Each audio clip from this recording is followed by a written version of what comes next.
Tổng thống Mỹ dọa sử dụng vũ khí này để thuận lợi đưa quân đến các thành phố.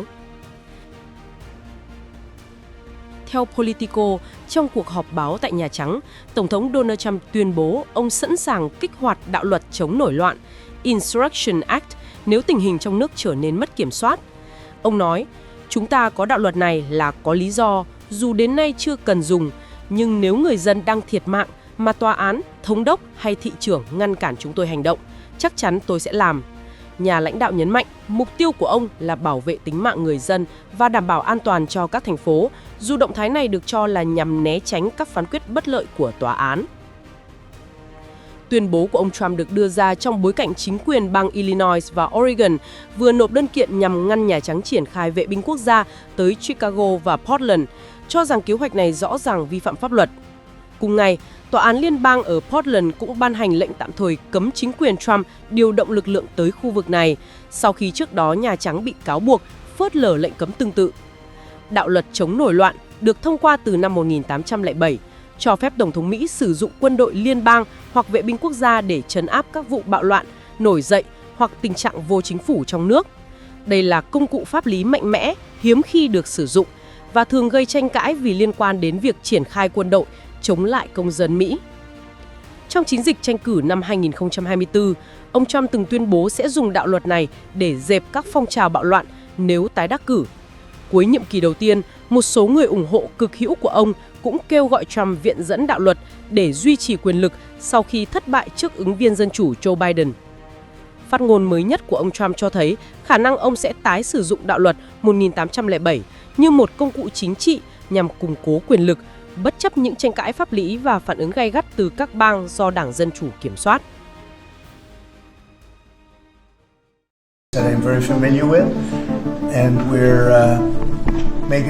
Cuộc khủng hoảng tháng 10, cách việc chính phủ đóng cửa trở thành công cụ cho dự án 2025 của Trump.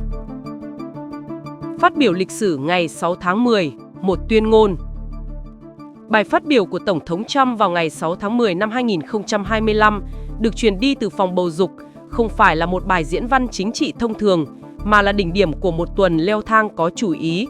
Nó đóng vai trò như một lời tuyên bố công khai về một giai đoạn mới trong nhiệm kỳ Tổng thống của ông, một giai đoạn mà trong đó sự bế tắc ngân sách đã được vũ khí hóa một cách chiến lược để đẩy nhanh một cuộc chuyển đổi cơ bản, đã được hoạch định từ trước đối với nhà nước Mỹ.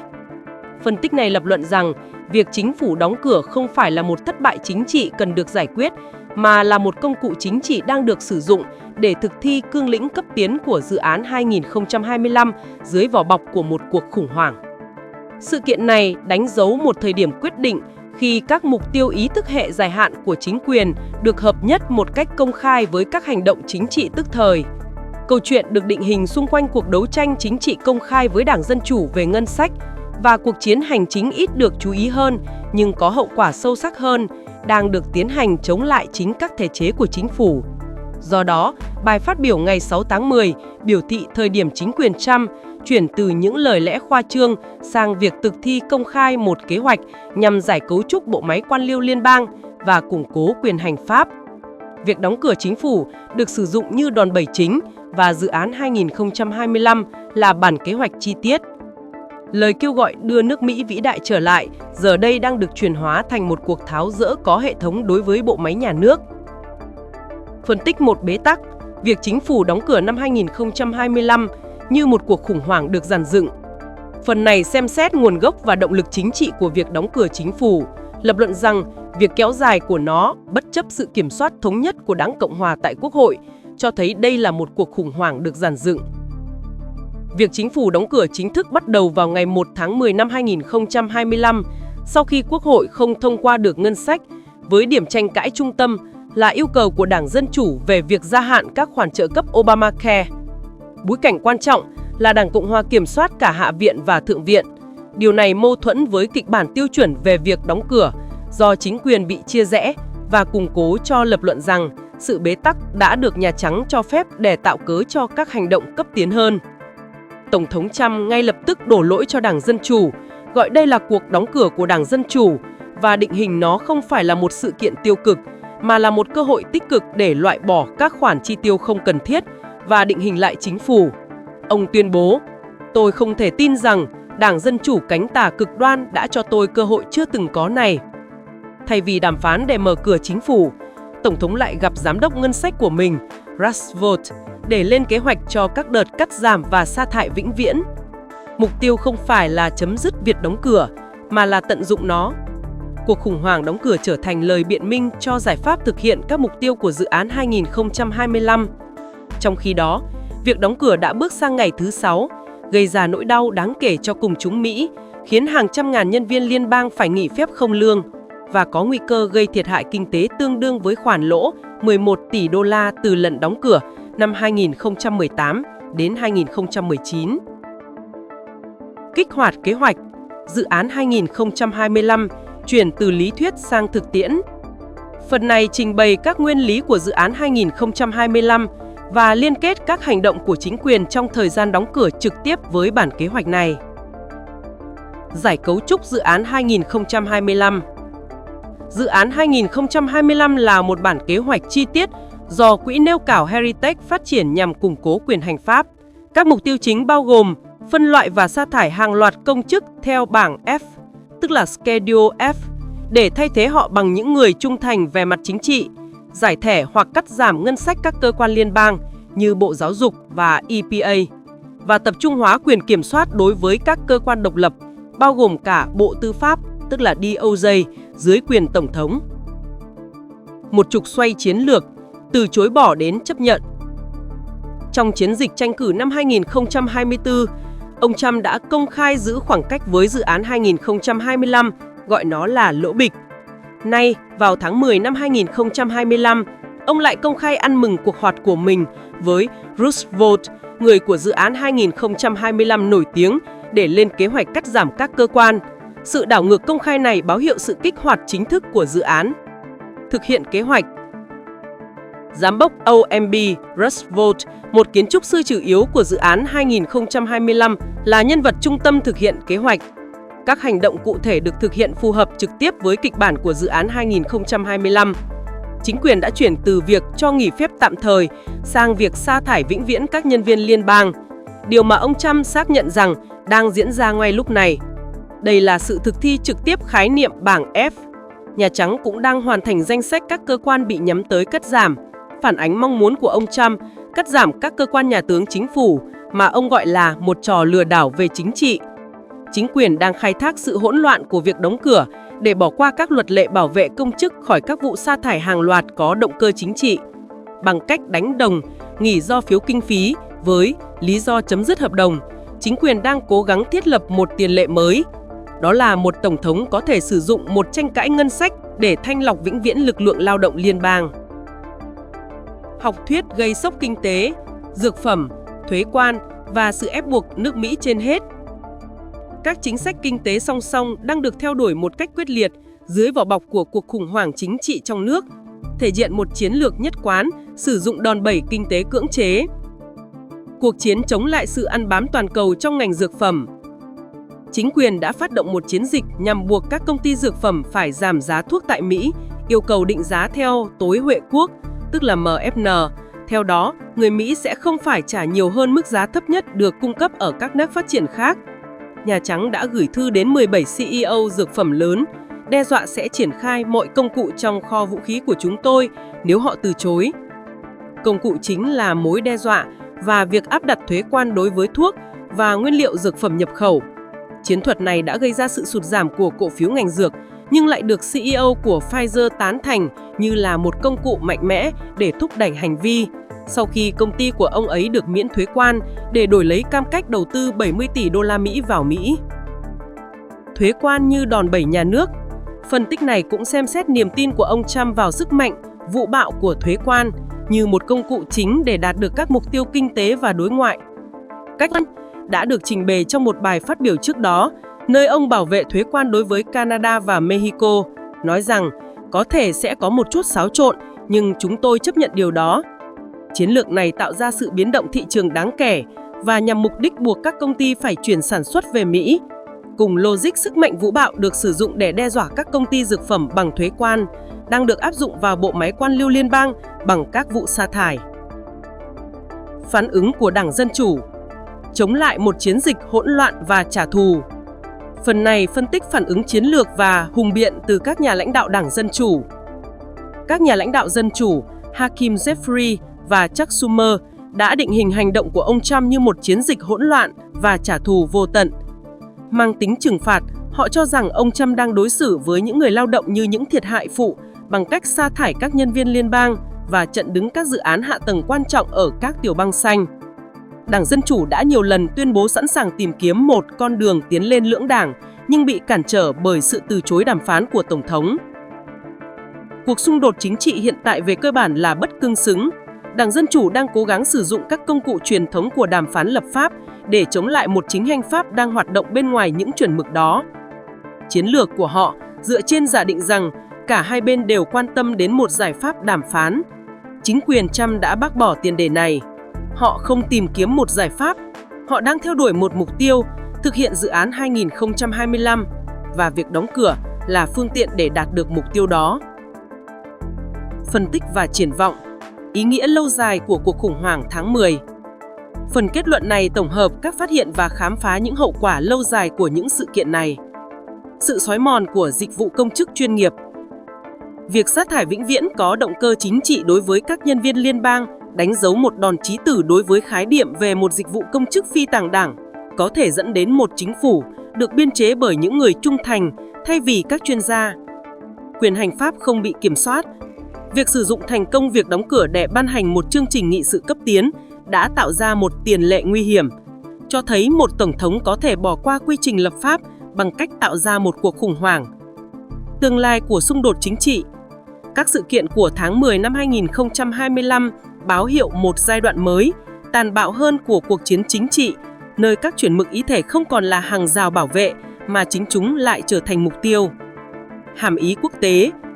Các đồng minh và đối thủ quốc tế đang chứng kiến một màn trình diễn về sự bất ổn trong nước và những thay đổi chính sách cấp tiến.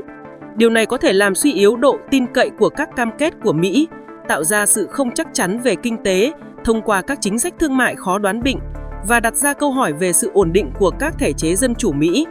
Zero. We went from millions of people to zero, but it's pretty close to that number. And the way you stop them is not to give away, not to announce that you're giving everybody free healthcare, free this and that. But what that does is it affects the American people because the American people are unable to get good healthcare. Obamacare has been a wreck, as you know, and to do that, we have to keep it propped up and do the best you can with it. It's a mess. But a lot of things are going on in that. You know, we talk about Hamas, then we talk about negotiations that we have going on right now. We have a negotiation going on right now with the Democrats that could lead to very good things. What kind of and I'm talking about good things with regard to health care. Are you speaking with Democratic leaders? What kind of negotiations? Well, I don't want to say that. I don't want to say that. But we are speaking with the Democrats, and some very good things could happen with respect to health care. Would you make a deal with them on the ACA subsidies? If we made the right deal, I'd make a deal, sure. So you would make it. I mean, you have right now subsidies. You have subsidies. That's the problem with Obamacare. The subsidies are so much. It's billions and billions of dollars is being wasted. And we can have a much better health care than we have right now. And we're talking to them. I mean, I'm not saying that's going to happen because this has also been going on, not for 3,000 years, but it's been going on for a long time. But yeah, we're talking to the Democrats. You would work to make a deal with them on. I'd like to see a deal made for great health care. Yeah, I want to see great health. I'm a Republican, but I want to see health care much more so than the Democrats. So, Mr. President, on all of this, as you know, the American people are experiencing a lot of pain with any kind of government shutdown. And while you're dealing with Democrats and, of course, Republicans are standing their ground, what is your message directly to the American people who may encounter some of this pain and despair? How do you give them hope? Well, up till now, there hasn't been a great deal of pain. There could be a great deal of pain, but up till now, there hasn't been. I will say this, just hang in there because I think a lot of good things are going to happen. That's all I can say. I mean, I think a lot of good things could happen, and that could also pertain to health care. Mr. Follow-up question. I've seen a surge in attacks on ICE agents across the country, including the shooting in Dallas and over the weekend in Chicago. We saw 10 cars boxing in on ICE agents and another one ramming into an ICE vehicle. Yeah. We have heard Secretary Nome saying that some of these attackers are actually organized and they're planning to kill and ambush these officers. Right. What are the consequences for you? Very severe. We're going to have very severe. We're going to find out who's going after our federal agents. So when you look at Chicago, they've had probably 50 murders in the last 6 or 7 months, 8 months. Many, many people shot, like 30, 40, 50 people shot. Didn't die, but they've been shot. It's like a war zone. And then I listen to the governor and the mayor get up and say how they have it under control. They don't. It's probably worse than almost any city in the world. You could go to Afghanistan. You can go to a lot of different places, and they probably marvel at how much crime we have. Then you go to Memphis, where we are right now. Now, it's just like in Washington, D.C. right now. You people know better than I do, because you have to live right inside. And so many of the press have come to me. They've said, I can't believe it. It's changed so much. We have a safe city in Washington. Memphis will very soon have a safe city. Chicago can be very, very safe. It's going to be very safe. But Chicago is going to be very safe. And you say, why is it that a governor wouldn't accept free help from regardless? I mean, whether it's National Guard or the military or anybody. I mean, if women raped and beaten and knocked to hell, and the same with men where they're being shot all over the place in large numbers. I mean, we had a week in Chicago where 11 people were murdered and 38 people were shot. And then we have a governor get up and say, oh, it's safe, we can handle it. He can't handle it. He's an incompetent guy. That's why they threw him out of the family business. They threw him out. I knew the family business very well, and they threw him out, and now he's a governor. And he should say, we'd love to have a safer place. Chicago's a great city potentially. You know, I told you, the head of the Union Pacific Railroad said, sir, save Chicago. It's a great city. It's going to be lost if you don't do it. We have no choice but to do this. And when judges give us rulings that, you know, you don't have to do it, Portland is on fire. Portland's been on fire for years. And not so much saving it. We have to save something else, because I think that's all insurrection. I really think that's really criminal insurrection. So I appreciate the question. These are unsafe places. We're going to make them safe. So you see what's going on in Memphis. Not pretty, but you know what? We're doing a pretty job, because it's going to be a very safe place in a little while. And the people of Memphis are so happy that we're there. And the people of Chicago. So you have black women with MAGA hats on in Chicago, all over the place. They want the guard to come in, or they don't care who comes in. They just want to be safe. And they really don't care. You know, there was one woman, and she was great today. She said, you know what? I don't care if it's the National Guard, the Army, the Marines, the Air Force. I don't care who comes in, as long as we're safe. And that's the way most of the public feels. We're going to make Chicago really great again. And we're going to stop this crime. Then we're going to go to another one, and we're going to go city by city. We're going to have safe cities. And it was so great that we started with our nation's capital, one of the worst. I mean, so many people, every week somebody was killed. They'd come from Iowa, they'd come from Indiana. They want to see the Jefferson Memorial, the Lincoln Memorial. They want to see something, and they'd get shot. And you'd call their parents, I'm sorry, but your son is dead. And they go, what do you mean he's dead? Came to Washington, D.C. Not anymore. That's not happening anymore. We have a safe place. We have a safe capital. It's as safe as we have probably almost just about in the country. And if you look back 6 months ago, 7 months ago, this was a death trap. You look back during the Biden, I mean, what they did, how badly they managed things. And almost all of these cities, most of these cities are Democrat run. And we don't care, Democrat, Republican, we're going to make them safe. So we have to save Chicago. It's very important. And you can't have a governor getting up and saying it's good when 11 people were shot over a weekend. What? The Insurrection Act, under what conditions or terms would you? Well, I'd do it if it was necessary. So far it hasn't been necessary, but we have an Insurrection Act for a reason. If I had to enact it, I'd do that. If people were being killed and courts were holding us up, or governors or mayors were holding us up, sure, I'd do that. I mean, I want to make sure that people aren't killed. We have to make sure that our cities are safe. And it's turning out, and we started with D.C. It's been so successful. Think of it. people wouldn't go to restaurants. The restaurants were closing. We were losing a lot of restaurants, as you all know. And now restaurants are opening and they're thriving. And I went 2 weeks ago and it was great. I'm going to go again. I felt very safe, very safe. Forgetting about guards and Secret Service, and I would have gone. It would have been very safe. D.C. is a great, and look at the cleanliness of D.C. Look at how it's clean. You don't have tents all over the place. We had parks where you couldn't even walk through the park. You had people from tents, and they were violent people. Some of these people were violent people. We have a great, safe capital again, and if you look at it in 6 months from now, it'll be the most beautiful anywhere in the world. It's being cleaned. The graffiti's all gone now. The tents are all gone. We have a capital that you can be proud of, but it'll only get better with time. Mr. President, tomorrow is October 7th, the 2-year anniversary of the original Israeli attack. Do you expect a Gaza deal tomorrow, or any sort of hostage deal tomorrow? I think we're going to have a deal. It's a hard thing for me to say that when for years and years they've been trying to have a deal with Gaza, but I mean, literally for centuries. Okay, if you really think about it.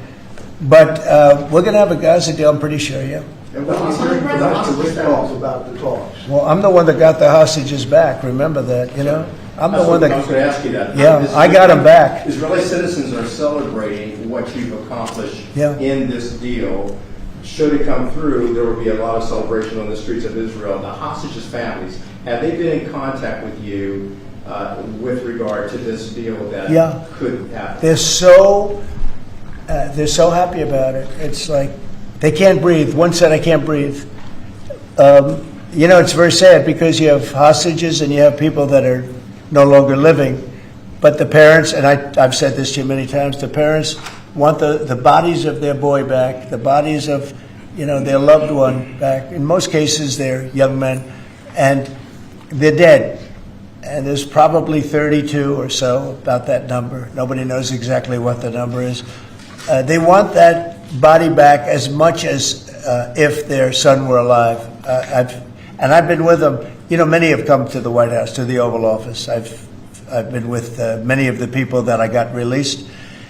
We have a fantastic group working on it. Steve Witkoff has been amazing. Jared, I have Jared. I took Jared out because Jared's a very, you don't find anybody more capable, and we have the A+ team working on it. I think we've made tremendous progress.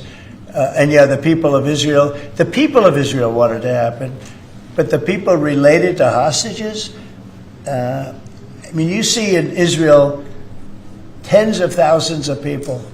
They really want the hostages back, and they really want things to end.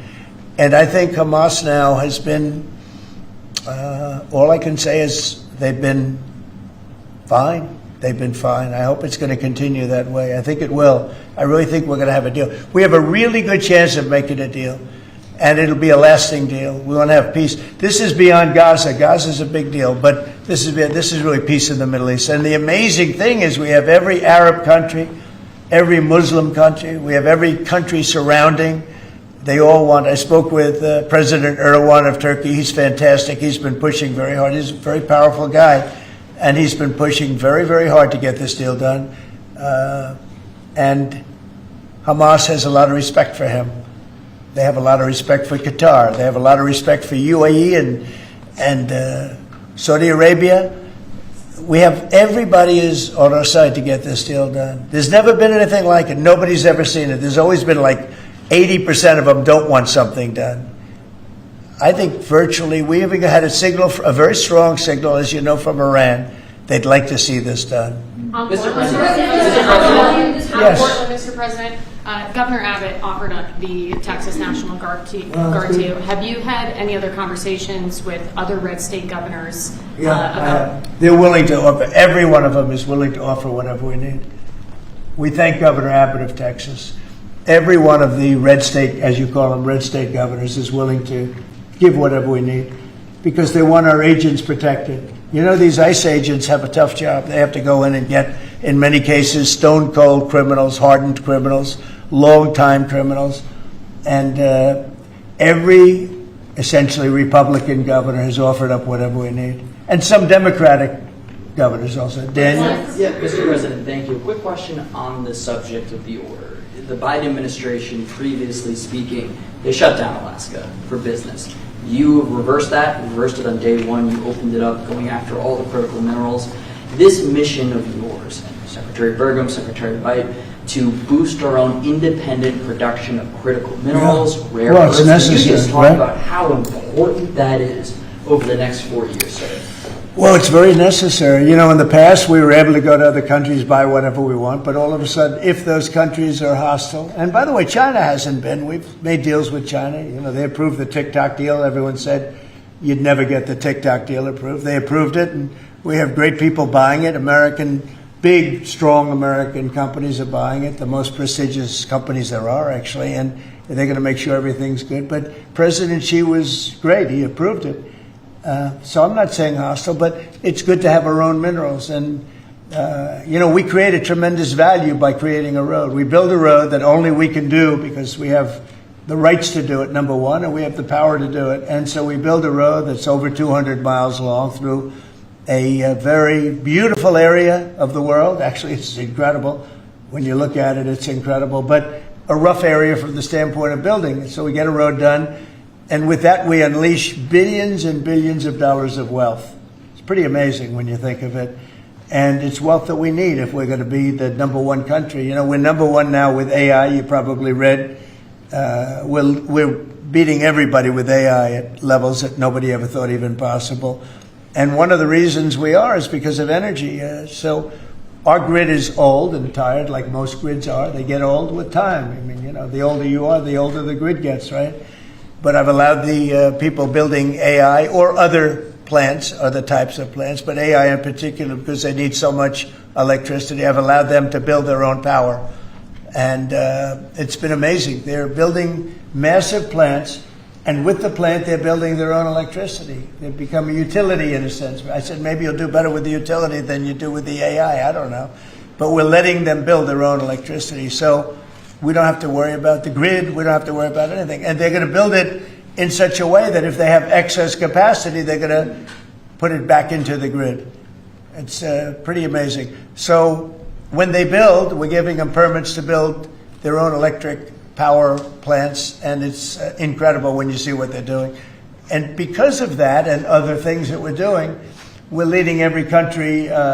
Nobody's even close to us with AI. And AI seems to be the big thing. I don't know. I can't tell you that.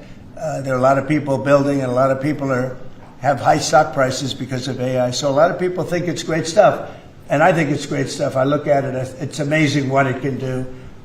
In terms of medical costs, in terms of knowledge, it's basically information, and information at a level that nobody thought possible before. So we'll see. But they're building plants where you saw the one overlay that I did where, in this case it's Meta, one of their plants is essentially almost the size of Manhattan. And that's a building, you know. It's a building that covers Manhattan. So it's big stuff. And nobody's even close to us. We're leading AI by so much. Mr. President, yeah, go ahead, please. Since the start of your administration, we've seen a lot more Americans wanting to join ICE. And as we're seeing more attacks on them right now, what's your message to rank and file ICE agents who are trying to do their jobs but are facing 1,000% increase in attacks? I love your questions, you know. I like you. So who are you with? I'm with NTD. Very good. I was the one who got mugged. You were the one, that's what I thought. You got mugged. You're not getting mugged anymore. Not anymore. She was really, you're lucky to be with us with that deal that happened. I know all about that. Not anymore, though. You feel a different world out there, right? Totally. You're safe with the baby nowadays. Oh, good. Well, you're safe now.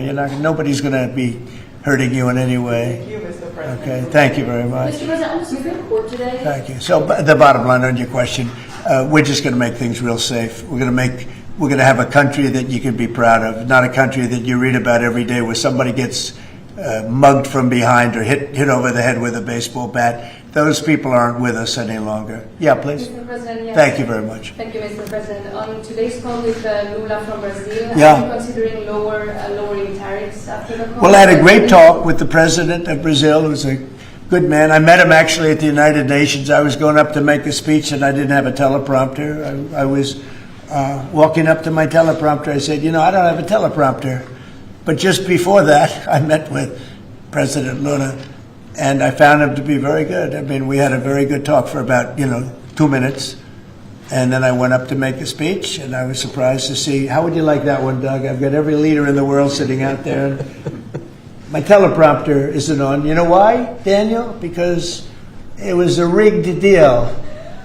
But fortunately, I made a better speech than I would have if I read it off a teleprompter, which is pretty easy to do. So it was quite a day. That was a big day. But we met and we liked each other. And yeah, we had a great conversation. Yeah, we'll start doing business. And are you considering traveling to Brazil for COP30? At some point I would, and he's going to come here. We talked about that. And a follow-up question on Israel. Israel government has been arresting and deporting activists that were traveling to Gaza. Today, Greta Thunberg, for instance, also some... Well, she's just a troublemaker, I mean, she's no longer into the environment, now she's into this. She's a troublemaker. She has an anger management problem. I think she should see a doctor. She needs anger. If you ever watch her, she's a young person. She's so angry. She's so crazy. Now you can have her. She's just a troublemaker. Yeah, please. The Supreme Court is back in its term today, Mr. President. Say it. The Supreme Court is back in session. Yeah. They rejected today an appeal by Ghislaine Maxwell to overturn her conviction. That means her only chance at getting out of prison is a pardon from you. Is that something you're open to? Who are we talking about? Ghislaine Maxwell. I haven't heard the name in so long. I can say this, that I'd have to take a look at it. I would have to take a look. Did they reject that? She wanted to appeal her conviction. And what happened? They said that they were not going to hear her appeal. I see. Well, I'll take a look at it. I will speak to the DOJ. I wouldn't consider it or not consider it. I don't know anything about it. So, but I'll speak. I will speak to the DOJ. Why would she be a candidate for clemency, sir? I don't know. I mean, I'd have to speak to the DOJ. I'll look at it. I have a lot of people who have asked me for pardons. I call him Puff Daddy has asked me for a pardon. But she was convicted of child sex trafficking. Yeah, I mean, I'm going to have to take a look at it. I'd have to ask DOJ. I didn't know they rejected it. I didn't know she was even asking for it, frankly. Steve? Have you made a decision on whether to supply Tomahawk missiles to Ukraine or sell them to NATO and let them sell them to Ukraine? Yeah, I've sort of made a decision, pretty much. If you consider, yeah, I think I want to find out what they're doing with them. Yes. Where are they sending them? I guess I'd have to ask that question. That war should never have started, would have never started. Such bad judgment was used there. I think on both sides, by the way. But nobody looks good with the war with Russia and Ukraine. Nobody. That's been a horrible. This week they lost over 7,000 soldiers between the two of them. This is every week they're losing 7,000, 8,000, 5,000. They have a range of like 1,500 miles or something, so they'd be able to. No, I know. No, I would ask some questions. I want to see what's. I'm not looking to see. I'm not looking to see escalation. Yes. And tomorrow you're meeting with the Canadian Prime Minister. What's on the agenda for that? Well, I guess he's going to ask about tariffs because a lot of companies from Canada are moving into the United States. Everybody's moving back into the U.S. and he's probably going to be asking about tariffs. They're losing a lot of companies in Canada. They're coming into they left here. They left here 20 years ago when presidents that sat right at this desk weren't doing their job properly. They were probably good politicians, but they weren't good at business, and they allowed these companies to leave. And all they had to do is do what I'm doing right now. And, I'm not saying it's the easiest thing to do, but it is. It's effective. We're a rich country again. We're a powerful country because, I've ended 7 wars. At least half of them was because of my ability at trade and because of tariffs. If I didn't have tariffs to throw around a little bit, you would have at least 4 wars raging right now with thousands of people a day being killed that aren't happening. We've settled. We settled 7. We're getting close to settling 8. That would be a big one. And that's something that could happen. So I think he's coming probably to talk about tariffs because a lot of companies are leaving Canada to come into the U.S. And they're leaving Mexico. And by the way, they're leaving China. They're leaving all over the world to come into the U.S. And would you Nobody's actually seen anything like it. Would you shift your position on tariffs in response to whatever you Well, said I mean, tomorrow? look, my positions turned out to, everybody said I'm right. They find billions of dollars that they didn't even know they had. Recently, they said they found billions of dollars, and they couldn't understand. I said, check the tariff shelf. And they come in the next hour and they said, sir, you're right, it was from the tariffs. We're a rich, really rich country again, but more importantly maybe influence. If I didn't have the power of tariffs, you would have at least 4 of the 7 wars raging. I use tariffs to stop wars. If you look at India and Pakistan, they were ready to go at it. 7 planes we shot down. They were ready to go at it. And they're nuclear powers. And I don't want to say exactly what I said, but what I said was very effective. They stopped. And that was based on tariffs. It was based on trade.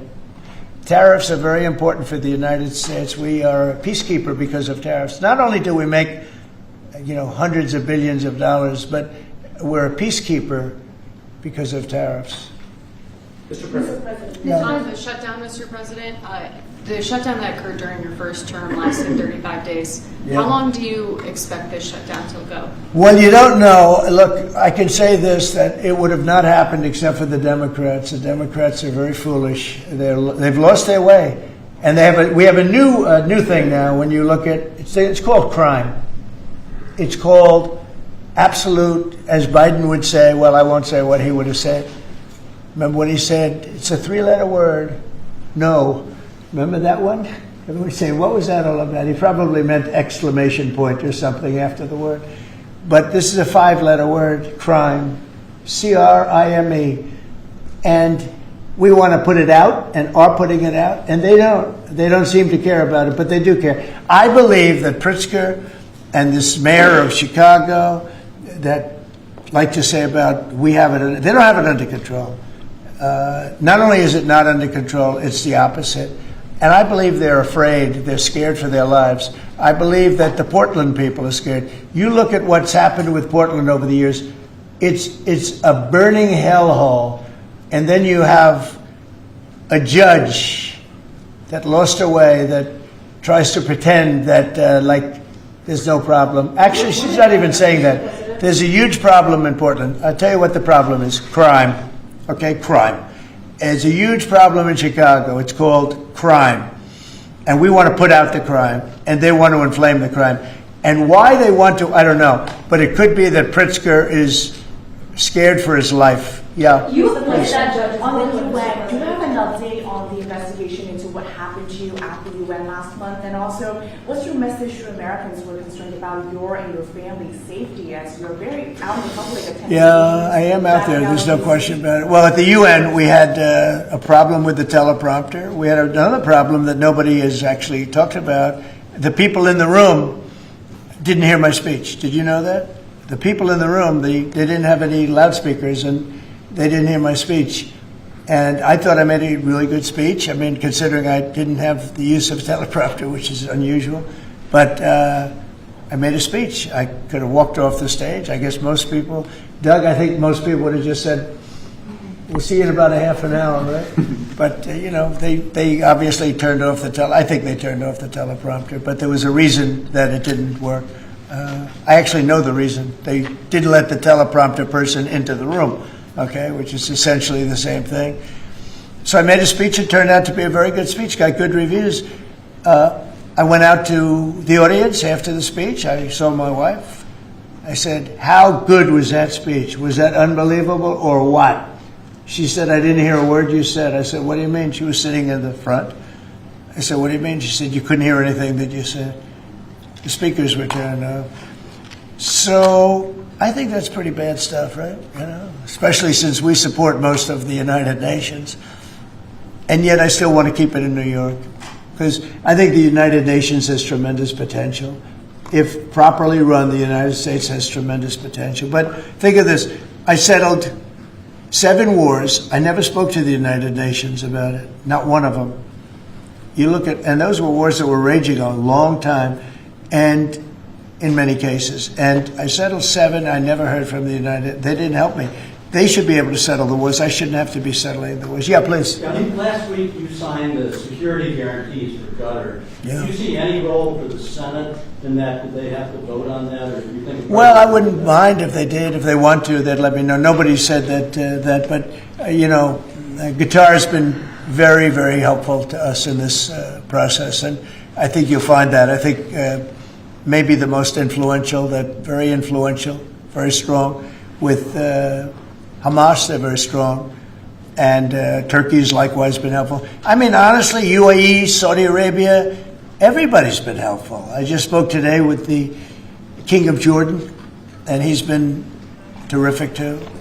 I can't think of any country that's been negative about this. This is why it should happen. I mean, everybody wants it to happen. And usually when everybody, including, I think, Hamas, and when they want it to happen, it's going to happen. James Comey is being arraigned on Wednesday, obviously after his indictment. Are you worried that your own statements calling for his prosecution could help him actually in his defense of this case? No, I think he's a crooked guy. He's a dirty cop. Comey, I think he's a dirty cop. He's recognized by many people to be a dirty cop and dishonest guy. So all I have to do is, I have nothing to do with the case. I just say, but you call on him body to prosecute him and oppose No, I don't call anybody. You know what? I'm allowed to do that if I wanted to do that. But Comey's a crooked guy. He has been for years. And he got caught. Look, he lied. This is just a simple case. He totally lied. And then he confirmed the lie on, I guess, numerous occasions, or at least one occasion. He confirmed the lie. He said, that's what I said, and I stand by it. And, the guy, and he didn't say, to the best of my knowledge. He didn't say, well, I don't remember. He made a very definitive statement and a very important statement concerning him. And he got caught in an outright lie. And that's why a group of people, it wasn't me that voted, they voted to indict him. But he's a crooked guy, in my opinion, and we'll find out. The court's going to determine that in a little while, I guess, yeah. President, do you expect to announce farm relief this week? Yeah, I'm going to do some farm stuff this weekend. Did you have a Yeah, please. the Navy yesterday celebrating It was unbelievable. their 250th. Can you talk about that? And as we get closer to America's 250th, you've initiated a prayer initiative as well. Yeah. Talk to me about both of those events and why they're so important, particularly the prayer initiative going forward to the... Well, we have, and we're dealing, as you know, with all of the different, and not just evangelicals, Christians. We're dealing with lots of different faiths, religions. And I've felt for a long time that, if a country doesn't have religion, doesn't have faith, doesn't have God, it's going to be very hard to be a good country. There's no reason to be good. I want to be good because you want to prove to God that you're good, so you go to that next step, right?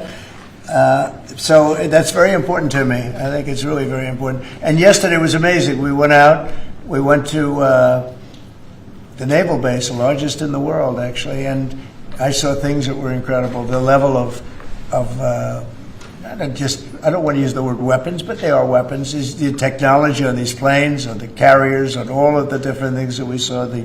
They gave us missile displays. They did the whole I don't think they've ever done anything like it, but it was really impressive. And the talent of the pilots where they can land, the aircraft carriers look massive, but when you put them in the middle of like the Atlantic, or in this case, pretty far off the coast of Virginia, and it's sitting in a big ocean, and it was pretty calm yesterday, but it's still a little bit testy, right? And you'd have these guys land right on a thing and come to a sudden screeching halt. And they're really something. They were taking off yesterday, and they look over, yes, sir. And then you see them, and you see them just get ripped back into the seat because the G-forces are so great. And actually, if you're not in great shape, because they were doing maneuvers that were incredible yesterday, and the admirals were explaining that if you're not in really good shape, you don't make it because you pass out. These guys, and women, I met some women pilots it's incredible what they're able to do.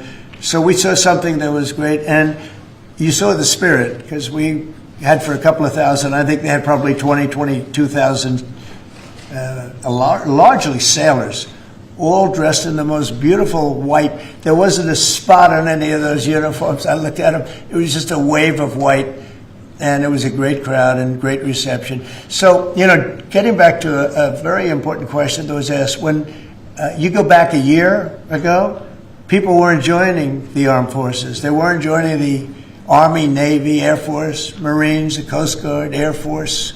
If you look at, any of them. They weren't joining Space Force. And now we're setting records, recruitment. And that goes for the police and fire. Now they want to be policemen, they want to be firemen.